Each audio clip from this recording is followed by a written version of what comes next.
On today's episode of BRC and Friends, I sit down with Alissa Charles-Findley, the sister of Botham Jean and the author of the book After Botham, Healing from My Brother's Murder by a Police Officer. Not only do we talk about the death of her brother and her work with other families who have lost loved ones to police violence, we talk about writing, parenting, and what keeps us whole in times of struggle. Thanks for being here. Grab a beverage, pull up a chair, and enjoy listening to my conversation with Alissa Charles-Findley. My name is Bruce Reyes-Chow, and this is BRC and Friends. Each episode, my co-host and I chat with activists, artists, academics, and adventurers to discuss politics, faith, pop culture, technology, and as you will discover, pretty much everything that pops into our heads. This is basically an excuse for us to hang out with friends and colleagues and riff about things that matter. Welcome to BRC and Friends. And welcome to BRC and Friends. I'm really excited about talking with a fellow author with Chalice Press, another person on the roster there. We love Chalice. They're such a lovely place. But today I'm talking with Alissa Charles-Findley, who wrote a book that is titled After Botham, Healing from My Brother's Murder by a Police Officer. Many of us heard about this story. I don't know what the right adjective is. I'm grateful to be able to speak to you about the book and about you and about how all of this came about. But first, let's do some introductions. Would love for you just to introduce yourself. Tell us a little bit about who you are, where you are, all those kinds of things. Okay, well, thank you for having me. My name is Alissa Charles-Findley. I am the sister of Botham Jean. I am currently in Dallas, Texas, because Botham lived in Dallas, loved Dallas. Tomorrow is actually his 32nd birthday. And to celebrate, we always do this red tie gala, because red was his favorite color. And that is on Saturday the 30th. So I'm here in Dallas. However, I do live in New York City, Queens. Born and raised in St. Lucia, which is a small Caribbean island. Blue skies, blue sea, beautiful. And I am currently raising 3 sons. So that's a little about me. Oh, wow. Three. I have 3 children myself, three daughters. So different experiences, but 3 is... You know, when we had 2, when my wife got pregnant with the 3rd, somebody told us, "Oh, it's easy," and they lied. They lied. They lied. I was like, 3, like that rocks your world. Yeah. Just, she's. I think every pregnancy is different. Every child is different. They come with their own personalities, and you never duplicate an experience. Exactly. It's like 3 just becomes, and then everything is like the youngest. Like, it's so funny. We have very stereotypical oldest, middle, youngest, like all of the family structure, and it's hysterical to just listen to them talk about, there's a 6-year difference between our oldest and youngest about what the youngest gets away with and all those kind of things. And my wife and I are like, well, we're older and lazier now, so yes, she does get away with much more. Is that it? Yeah, I think that's. No, because I go through the same thing with my youngest. It's like, oh, he's fine. It's fine. Like, yeah. He'll be okay. I'm sure it's fine. Right. The biggest thing is my oldest is always like, you would have never let us listen to that music in the car. And I'm like, yeah, probably not. That is true. Yeah, that's true. Music's changed, whatever. Like, it's just, it hasn't changed. We could probably do a whole podcast on parenting 3s. Yes. What does that mean? So, I often ask, authors kind of what brought this book on, but obviously tragedy. Our family unfortunately knows your story well. My brother-in-law was shot and killed, and our family has had to deal with that. And so it's always it's a group of kind of experiences that folks don't really understand. But I'm curious, how did you go about, how did the book happen? Like, how did this way of telling the story come to be? So when my brother was killed, September 6th, 2018, I went into, first denial. fear denial, and then anger.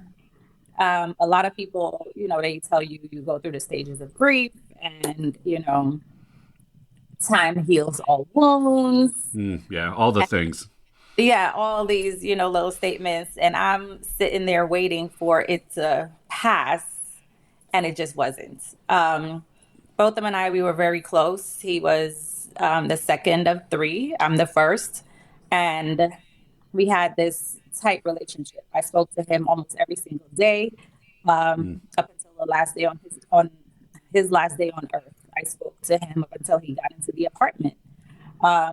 So to receive a call from Baylor University Hospital, just a few hours later, asking me to identify him over the phone was shocking. So I held on to my anger for a while, for years, because I did not want to feel the pain. And I noticed by year 3, I was someone that I didn't recognize.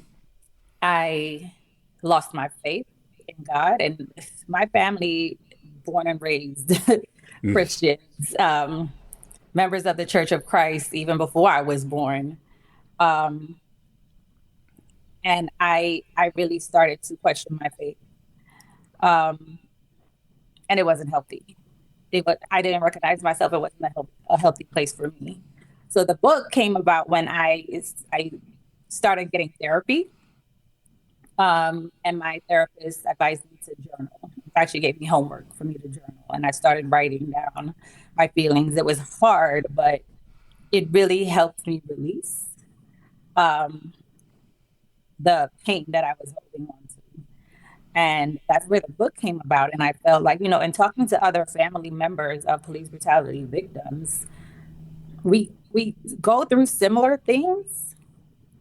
And everyone is looking for, some sort of advice. And we, if we're all angry, we cannot get past it. And we cannot get to a place where we could make this pain into something purposeful.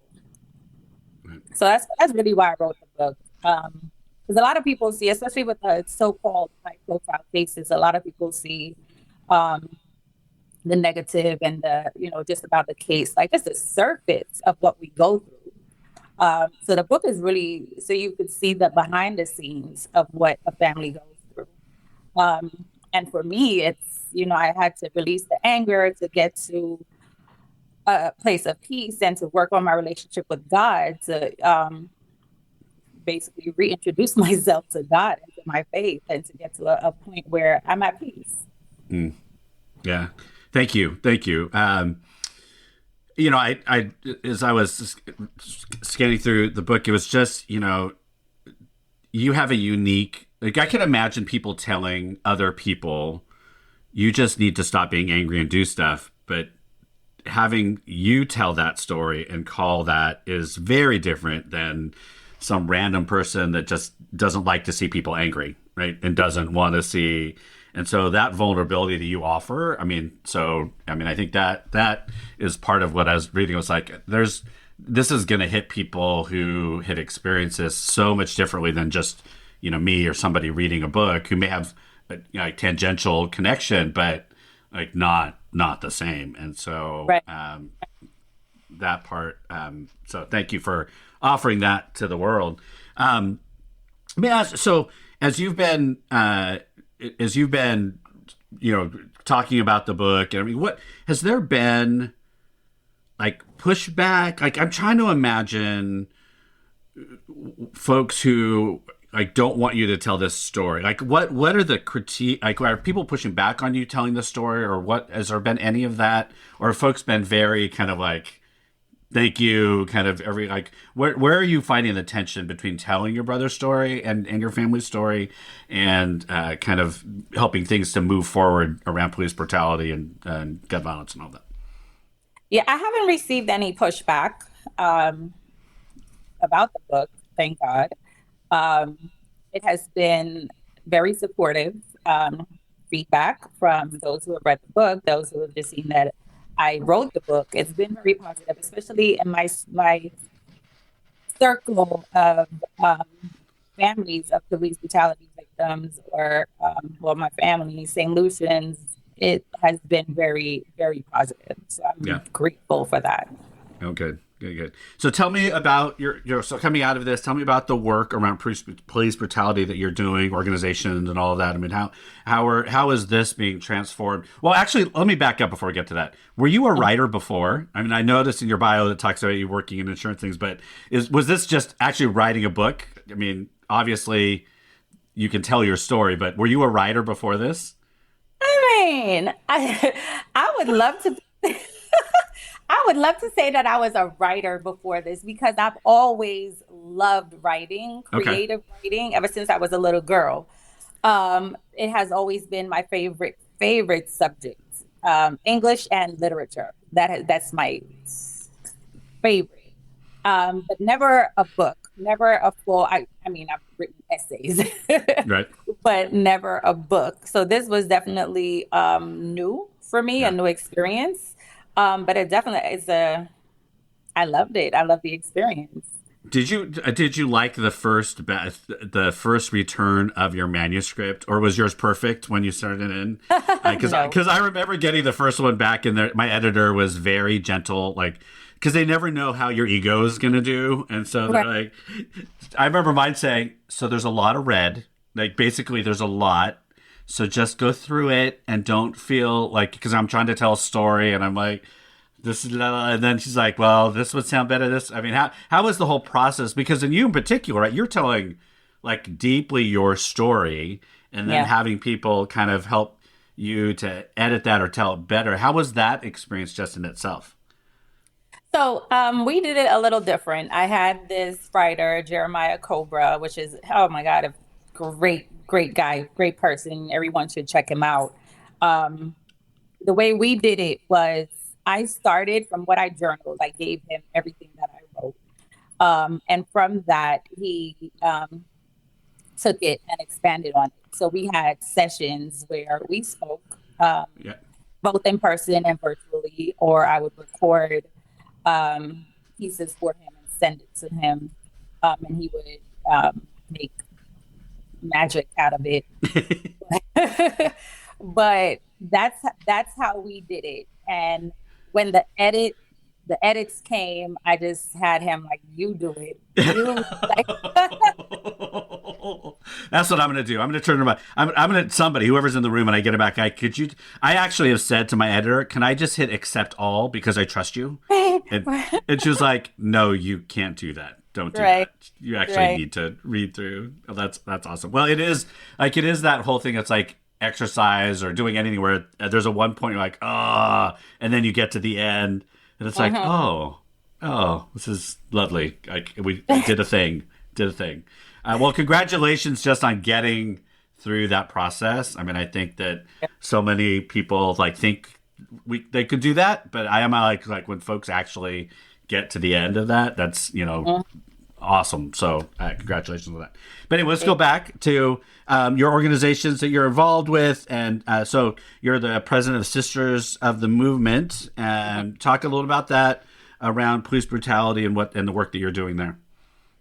So with Sisters of the Movement, I started that organization shortly after Botham was killed, because from my experience, a lot of emphasis is placed on the mother Mm, of the victim. And I wanted an outlet where I wanted to speak with people that knew exactly what I was going through, and those are sisters of the victims.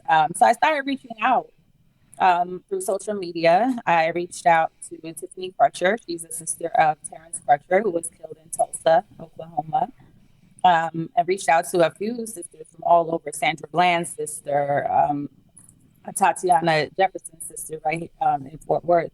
Um, and we just came together. mm, And with our mission, our purpose is really to change laws, because without having the proper policies in place, um, nothing will change. We will yeah, continue going through this. And what people don't understand is when you have been through this trauma from losing your loved one, every time there is a news segment of another victim, it's triggering for you. So you're reliving it all over again. So our main focus is to change laws on a federal level. We have been to, can't tell you how many times we've been to DC and, spoken to senators and just advocated for police reform. And we continue to do it because it doesn't, it doesn't bring our loved ones back. So we're really not doing it for us, Right. but we're doing it for the next person. And like I said, I'm raising 3 sons. So I want to make this place a little safer for them. Yeah. It's in a spiritual way, a beautiful coalition of people, but just horrendous about why you all have this connection, right? We've seen over and over again another, black or brown body shot by police, and we continually see this on the news, and it feels like there is almost a numbness to it, and so they're almost not, like, they're not even getting as much as much visibility as maybe they even used to, or it's fading so quickly. Mm-hmm. What are you seeing around movement? How can folks either engage, re-engage? Like, what's your call to action for people around police brutality? My call to action is always speak to your lawmakers, write your lawmakers, because I've been strongly advocating for the Justice and Policing Act, aka the George Floyd bill. It passed the House and was killed in the Senate. And so now I don't accept that it cannot be revived. So I'm right now advocating again to have our current House representatives reintroduce it and vote on it. I know it's a totally different House from the last time passed, but anything is possible. So I'm still speaking with House representatives from Texas, from all over, to reintroduce this bill, and let's get it done. And I would advise anyone, no matter where you're from in the United States, to speak to your lawmakers, write them. We put them in office, so they kind of really have to listen to what we have to say. So speak to them, write to them, and have them, ask them, vote yes for the justice. So what? It is a very different House now, and and it'd be interesting to see what those dynamics would be like. But why do you think? I think folks will. The easy thing is like it's Republican, Democrat, but we also there are a lot of Democrats that aren't willing to move this. Exactly. So it's not as if, right? It's not as if it's this clean and cut kind of thing. But what if you had to? Why? It's kind of like gun reform for me. Like, why? I think I know it's just about money and power. Like, that would be my primary, is like, it's money and power that's based on racism and white supremacy, and we are upholding that. And that feels like the right answer in some ways, but that's in many ways too simple. But like, why do you, like, when people ask you, why isn't this happening? Because it seems so clear. Money. And money, like, from police. Qualified immunity. So qualified immunity. That's the reason why this bill did not pass through the Senate. So for those that don't know qualified immunity, go ahead, explain what that is for folks.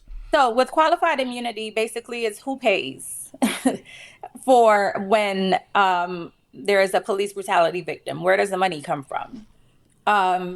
Right now, the families of victims, we're advocating to have financial burden placed on the police officer, whether it be the funds come from their pension, or they need to get an insurance policy like doctors, but they need to bear financial responsibility. Because right now, if a police officer brutalizes someone on the street, it doesn't really faze them because the city pays for it, or the police Mm, department pays the victim, and I go back on the street to the next victim. mm. If there's financial responsibility placed on that police officer, it will give them pause on brutalizing someone, because they would think, well, if I do this, I don't have a pension Right. when I retire. Right. Yeah. And I, don't get me wrong, I don't believe that all police officers are bad. I was raised, both of them, myself, Brent, we were raised to respect police officers. I respect law enforcement.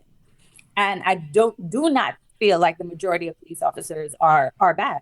I just feel like with any profession, teachers, doctors, nurses, whatever, there are some individuals in there that either abuse their position, or they just should not be the police officers. right. Because if you look at different victims, George Floyd and Breonna Taylor, the officers that are responsible for these murders have multiple um, incidents on their file. So it's not like this great guy and this was just a one-off. They have multiple. So that one person should not be on the force. It's interesting. I've not heard the comparison to doctors before around qualified immunity, but that makes total sense, right? I mean, a doctor is always probably thinking, how do I do this well? But somewhere in the back of their head is like, I know malpractice, like that's a thing. Mm-hmm. And so how do I make sure that I'm making the best decision? And it Right. almost, I think it limits their risk taking, right, in many ways, and which for the most part, that's what we want. And so that's an interesting, and I would say like the system has enabled folks to kind of get to this point, right, where the system has said, we'll just cover for you, it's cool, and you can just keep reoffending, because if it was a doctor, they'd be gone, right? If they had 10, exactly, not just gone, they'll be in jail. Yeah, I mean, that's the part that is just like, so you're guilty and you're not going to jail. And I'm not a big incarceration person in general, right? And so but there just appears to be no ramifications for what is clearly wrong. Right. I mean, it's infuriating. I mean, I think how do you deal with this ebb and flow of anger and because you must sometimes just get angry again. And what's your coping mechanism? How do you navigate needing to talk to legislators in a certain way, maybe being in a certain place and just being super angry and being sad, and how do you navigate this whole thing? Because you're now in this journey and movement as a leader. How do you kind of keep doing this? I take it one day at a time. I mean, there are times when, just recently, last week actually, I was invited to DC for the Congressional Black Caucus. And, I had my ticket and everything to go. And the day came and I just did not feel like going. I did not feel like reliving my story again. So I prioritized myself and I didn't go. A lot of things that helped me mentally is one, Candy Crush. You're one of those. Okay. Yes. Like if there is a high stress or something is going on, that's my go-to to just I am so grateful. Like, I have my own things. I am so grateful though that I never got into Candy Crush, because there are times where my mom's into this new one and got my sister into it and they're playing like, Bruce, you need to do this. I'm like, I'm not doing it. I know my personality enough. I do not need another thing. But right. But I think that's important. I mean, because as you've found yourself in this work, I mentioned earlier that, I think people feel like if you're in this social justice work or you're in this really intense kind of work, that's all you do. And right. And you can't maintain that intensity or that level of stuff all the time. Otherwise, people around you will get tired of you. Your family would probably Kids would be like, okay, mom, that's enough. But I mean, so how are there other things you do to kind of center yourself, ground yourself, to make sure that you're healthy, body, mind, and spirit in all of this? What are the kinds of things that you do? Well, one, definitely, I continue my therapy. I have a therapy session once a month. If I need more, I schedule more. Um, I like, well, I've always enjoyed watching reruns of Friends. That's I don't know. I don't tell a lot of people because Uh-oh, well, this is now, as I shared with you, I have millions of listeners. So now it's out there. it's so funny. 'Cause I told one person and they're like, "Oh, you don't look like a Friends type of person." And I'm like, "What?" Oh yeah, litmus test saying like, oh, you can't watch Friends. That's five white people in New York. You clearly can't watch that. Oh my God. Okay, let me ask you, if you just had to, off the top of your head, two or three your favorite episodes? Oh my goodness. We were on a break. Oh, There's so they went to this in Long Island, Montauk, when Phoebe went to see her biological mom. oh yes, yes. Um, there's that one. There is, oh my goodness, there's so many. The wedding, Oh, when he did right on time to officiate. There's so many. And then so that kind of led me to currently watching the morning show on Apple TV because Jennifer Aniston is in there with Reese Witherspoon. So I yeah. started watching that. So I love Jennifer Aniston. I think she has crafted her career so well. Like it just feels like she's made some good choices. My favorite Friends episode is Ross getting stuck in the bathroom with the leather pants. oh my God, yes. Oh, When that's he a good oh my, it's making a paste when he slaps it. Oh my, that's a good one. Also Chandler, um, Julia Roberts, when she guests and oh, she took his clothes and he was just in the bathroom, like, what am I gonna do? oh my gosh. It's we could probably do a whole podcast series, like a rewatch podcast series. You do like the episode and you have a little conversation Right. about them ever. Okay. Well, now everybody's gonna come at you for watching Friends. So, the millions of followers and my family, they'll be right with you. So it's funny you mentioned Apple TV because my wife and I, not for any political ideological reason, we have not got Apple TV because at one point we were like, we cannot pay for one more streaming Oh service. my God. Yes. I feel And like you. I like we have Paramount, we have Netflix. Like at one point we dropped everything because it was going to save us money if we just Mhm. streamed. And now I'm like, I just look at them like what are we doing? Yeah. And There's so, Hulu Plus. oh There's yes. Disney. Like, oh my goodness. Yeah. We have them all, except apparently we draw the line at Apple TV. I don't know why, but people are like, you can't, we're soccer people. You haven't watched Ted Lasso? I'm like, no, because we have drawn the line at that $7 a month. It's like totally random, but for some Right. reason, my wife and I both held to that one. Like, we're not doing it. That's funny. It's oh my gosh, TV is That's totally funny. taking over our lives and world. Um, Yeah. anyway, so this has been great. My last question for you as we kind of end up our time. We already kind of did what are you watching, listening to, reading, but are there other things what are you watching, listening to, reading that you want to put out into the world? And people answer this in all kinds of ways. Everything from brain candy, which is usually mine, to like deep books to read, whatever is in your orbit right now, watching, listening to, or reading. Okay, so listening to, I am putting together this. So it's Pandora. My favorite song is "Groovy Kind of Love." It's an old school Yeah. song, and so I put in "Groovy Kind of Love," and it's giving me all this old school music that is just so beautiful. Uh, So I listen to that every night, um, with Michael Bolton, Atlantic Star, and like, Michael oh Bolton. I wonder yes. if we're around the same age. Well, I'm 41. Oh, I'm way older than you. I think I developed my love for really old school music from my mom. Oh, okay. because that was her thing. Like, and I grew up listening to all these old tunes, and I love it. When So, you bust out I, Atlantic Star, I mean, I just put together a list of Stevie Wonder's Pastime Paradise on Spotify, ooh, and it just did Pastime Paradise Radio. Oh my gosh, what comes out of that was, because this is so funny. My kids were listening to Gangster's Paradise one point, and I'm like, that's not the original. right, And right. they were like, what? And I'm like, oh my Yeah. goodness, what have I done wrong? What have I done wrong?